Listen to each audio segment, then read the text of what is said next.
Tungkol naman po sa repayment, 460 na rubber seedlings yung binigay namin sa kanila. Ibabalik po yun nila, ganun din sa kambing. And yun pong repayments na yun ay ipagkakaloob doon sa mga beneficiaries natin within the barangay. Second level, ganun pa rin po yung gagawin. Kaya nga po yun ang scheme. Kasi po gusto natin talagang magiging sustainable yung itong project na ito.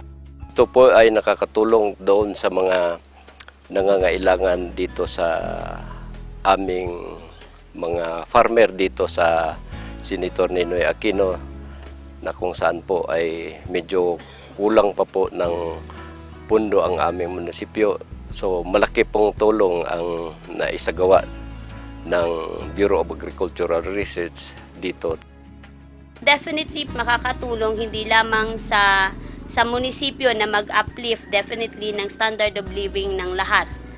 Ang pagdating ng project na nagpapakita na pwede palang pagsamasamahin ang iba't ibang commodities tulad ng rubber, yung livestock, yung peanut, to be integrated into the normal practice of the local farmers. Ito ay napakalaking batayan upang ang ibang farmers natin doon ay mahikayat na ang bottom line is ma-preserve natin ang land resources ng munisipyo at maiangat natin ang income ng mga local farmers. Ang local government ng Senator Ninoy Aquino po, mayroon pong mga programa tungkol po sa mga magsasaka na kasama na po yung mga beneficiaryo ng SIPAR project natin po, na isagawa namin yung pagpapalawak po sa teknolohiya na natanggap ng mga cooperator doon po sa mga kalapit na sakahan dito sa mga beneficiaryong ito.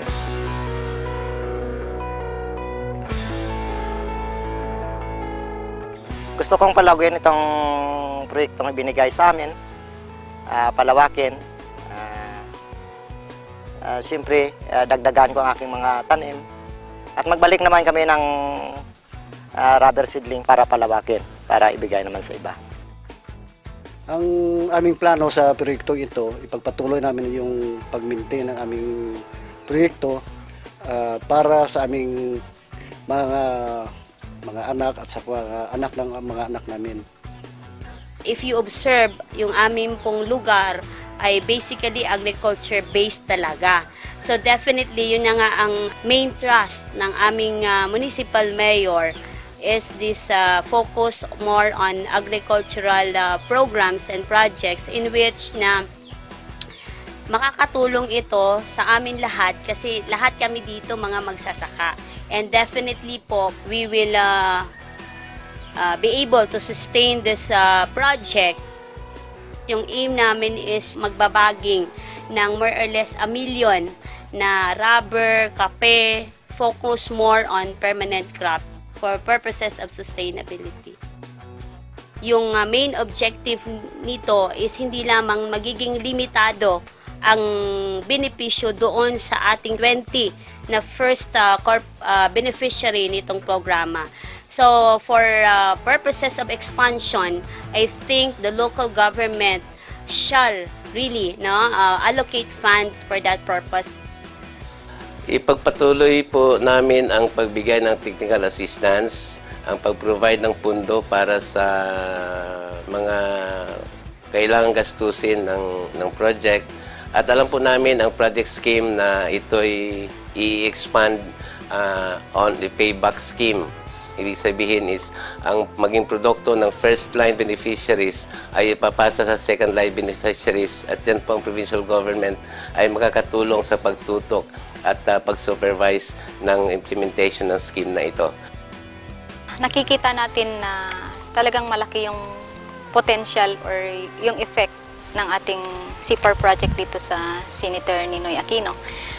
Kasi nagsimula lang tayo sa 20 farmer cooperator and because of the repayment scheme natin na ayaw nating putulin yon, tuloy-tuloy, lalawak at lalawak yung ating plantasyon ng rubber from 20 magiging 40 and then from 40 magiging 60. So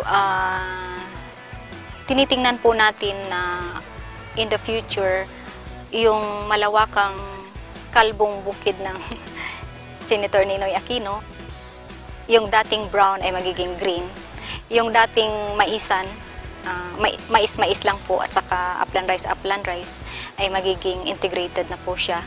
Meron na siyang rubber, meron na siyang coffee, and siguro naman in the future magiging maunlad na rin yung kabuhayan ng ating mga magsasaka dahil yun ngang sinasabi ng ating mga farmer cooperator na hanggang retirement na daw po nila yung itinanim natin na rubber dito.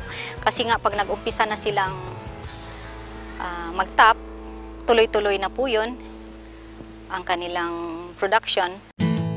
I would like also to take this opportunity na in behalf of our local government headed by our municipal mayor, Honorable Manganaan, that we are very much happy and we are very much grateful for this program.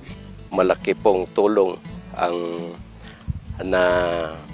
nabigay ninyo sa amin na sa commitment po namin na ipagpapatuloy po namin yung pag-aalaga o pagpapaibayo ng proyektong ito para po sa kabutihan ng ating mga magsasaka dito po sa aming munisipyo.